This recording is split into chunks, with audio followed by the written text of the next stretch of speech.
Bavukanye bakundwa b'Imana, bibondo mwese vy'umuvyeyi wacu Bikira Mariya, mukaba n'abakunzi b'intashinguka b'inkuru nziza ya Kristu, be n'abakunzi b'isamirizi yiwe, Pasika nziza kuri mwese. Ndumwibutsamana wa Radio Mariya Burundi, Patiri Bireha Desire, nkaba nzanywe no kubakeza, mbere ngo dukezanye. Ngiyo impundu muri Radio Mariya Burundi. Iyo samirizi, iyo tarenta, iyo ntabonwa twagabiwe n'ijuru, irarumije imyaka 20 yose. Iriko irasamiriza inkuru nziza y'ubukiriro hano iwacu. Imyaka 20 iduha ijambo ry'ubuzima, ituremesha, idutera intege, muneza, ikadukebura, ikadukabura. Imyaka 20 itubibamwo ingingo y'Imana, ikagaburira imizirikanyi yacu. Imyaka 20 twigisha, iherekeza mu buzima, iduherekeza mu buzima.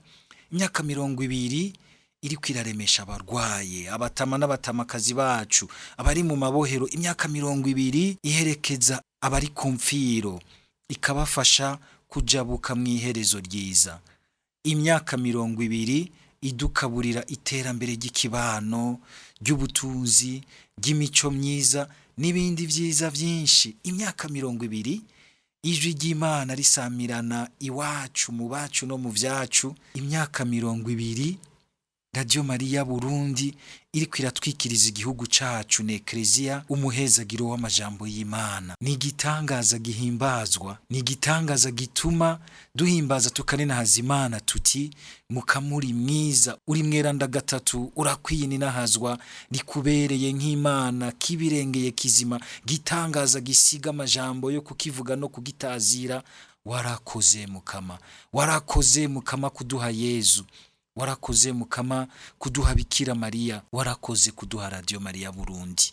Iyo myaka 20 umukama n'umuvyeyi wacu Bikira Mariya bakora ivyiza vy'ubukiriro iwacu, ni wewe muvukanyi wabereye inzira y'umuharuro umukama bena Bikira Mariya, maze umukama ararungika ijambo ryiwe riraheza rirakwira imihingo yose myinshi rinyaruka, kubera intererano yawe, kubera ukwitanga kwawe, kubera igisabisho cawe.